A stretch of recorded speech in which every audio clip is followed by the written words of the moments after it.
Vocês querem ver um exemplo interessante que causa, e a gente tem doutrinas diferentes nas igrejas referente a uma confusão, é quando a gente usa a palavra dormem no sentido de vida após a morte.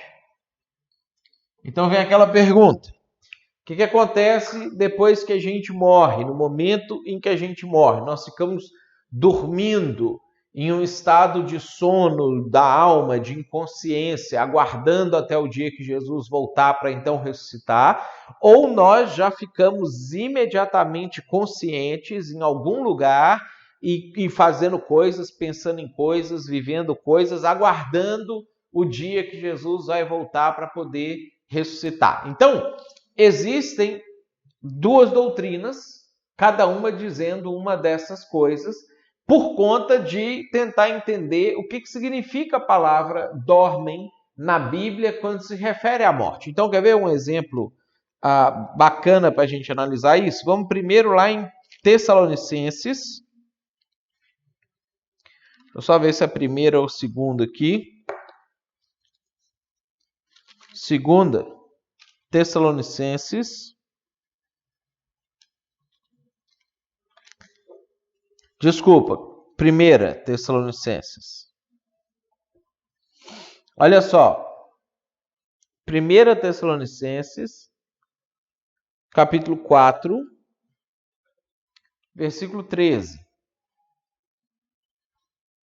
Carta de Paulo fica lá no finalzinho da Bíblia. Primeira Tessalonicenses 4, versículo 13. Olha só o que Paulo fala aqui nessa passagem. Não queremos, porém, irmãos, que sejais ignorantes com respeito aos que dormem, para não vos entristecerdes como os demais que não têm esperanças. Então, a gente já percebe aqui que ele não está falando de um dormir literal. Ele não está falando da pessoa que pega no sono. Ele está falando de gente que morreu, né? Aí ele continua falando aqui, ó. Pois se cremos que Jesus morreu e ressuscitou, assim também Deus, mediante Jesus, trará em sua companhia os que dormem. Então, olha só o que ele está trabalhando. Ele continua, ora, ainda vos declaramos, por palavra do Senhor, isso. Nós, os vivos, os que ficarmos até a vinda do Senhor, de modo algum precederemos aos que dormem. Porquanto o Senhor mesmo, dada a sua palavra de ordem, ouvida a voz do arcanjo e ressoada a trombeta de Deus, descerá dos céus, e os mortos em Cristo ressuscitarão primeiro, depois nós, os vivos, os que ficarmos, seremos arrebatados, juntamente com eles, entre nuvens, para o encontro do Senhor nos ares, e assim estaremos para sempre com o Senhor. Então, olha só o que ele está falando aqui, que os que dormem, nós que estamos vivos, não temos que ficar entristecidos como as pessoas do mundo que não têm esperança, porque aqueles que dormem, ou seja, que morreram, vão ser trazidos de volta quando Jesus voltar, vão ressuscitar e juntamente com os vivos vão ser arrebatados. Então, quando essa palavra, esse que dormem, ele é tomado de uma maneira escatológica literal, você cria uma doutrina que ela é chamada de sono da alma, que vai dizer justamente isso. Se você morrer hoje, você vai ficar adormecendo num estado de inconsciência, aguardando o dia da volta do Senhor, e você só vai ser despertado, só vai voltar à consciência no dia que você ressuscitar. Só que o que acontece? A palavra dormem, nesse contexto aqui, é uma referência ou é uma expressão, uma figura de linguagem para representar simplesmente morte. Só isso. A palavra dormir, ela não carrega consigo um significado teológico. Como que a gente vai derivando isso? Vamos abrir lá em João, Evangelho de João. Evangelho de João, capítulo 11.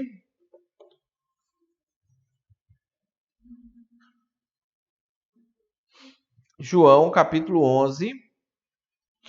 Vamos ver a partir do versículo 1, a história do Lázaro aqui para a gente ver essa situação. Olha só.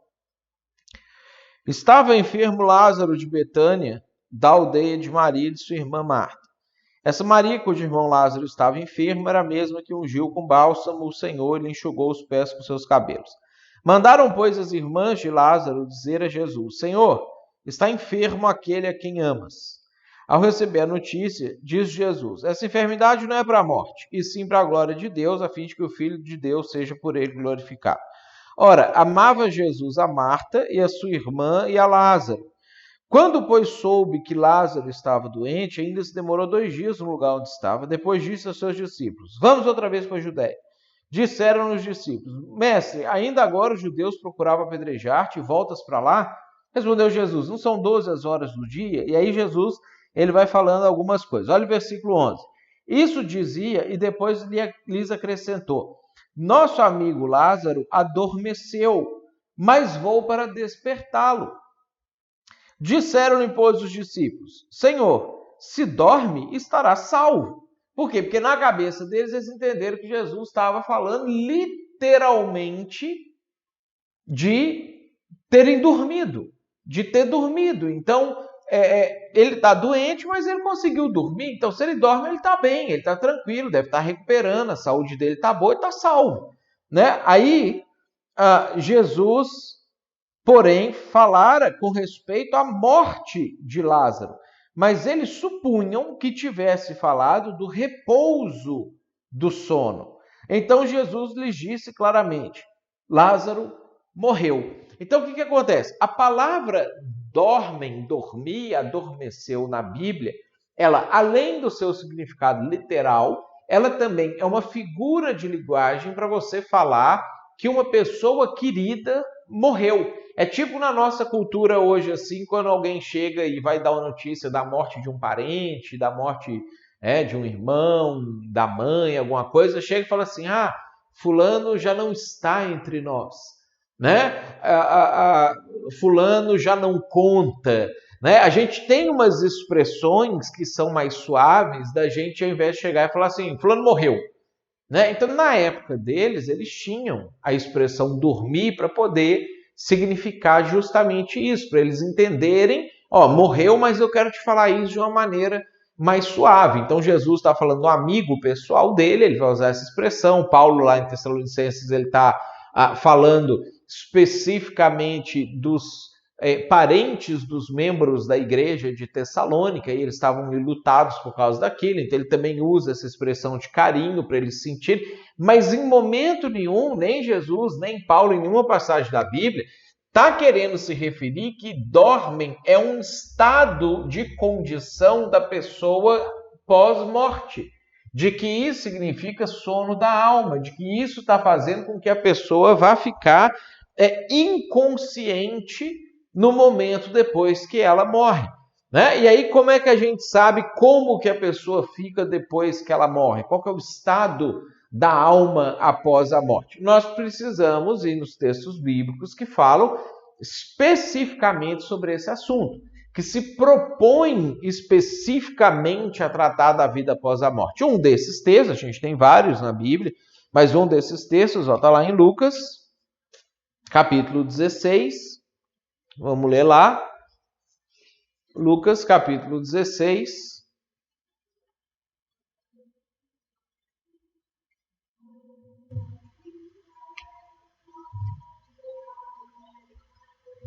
Fala assim, versículo 19.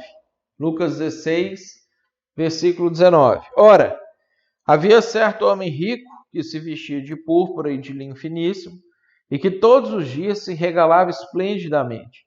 Havia também certo mendigo chamado Lázaro, coberto de chagas, que jazia à porta daquele e desejava alimentar-se das migalhas que caíam da mesa do rico, até os cães vinham lamber-lhes as úlceras. Aconteceu morrer o mendigo e ser levado pelos anjos para o seio de Abraão. Morreu também o rico e foi sepultado. No inferno, estando em tormentos, levantou os olhos e viu ao longe Abraão e Lázaro no seu seio. E então, clamando, disse: Pai Abraão, tem misericórdia de mim e manda Lázaro que molhe em água a ponta do dedo e me refresque a língua, porque eu estou atormentado nessa chama.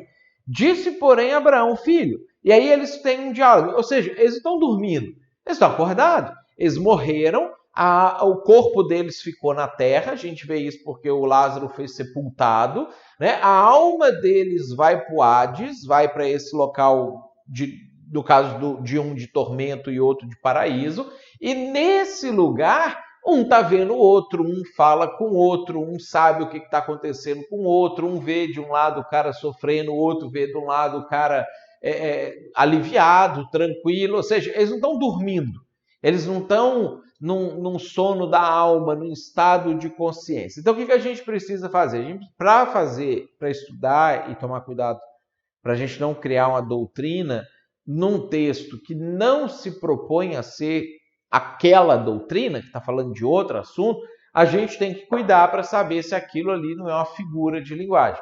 Como que é que as pessoas usavam essas palavras, esses termos, essas figuras na época que essa passagem foi escrita? Então, dormir não significa estado da pessoa depois que ela morre. Dormir significa morreu. Simplesmente isso. Nem está tentando se propor a ser uma explicação além disso. Tranquilo? E se você gostou dessa resposta e quiser estudar com a gente, acessa aqui embaixo o link para você poder estudar junto com a gente, fazer o nosso seminário. Vai ser um prazer ter você junto com a gente.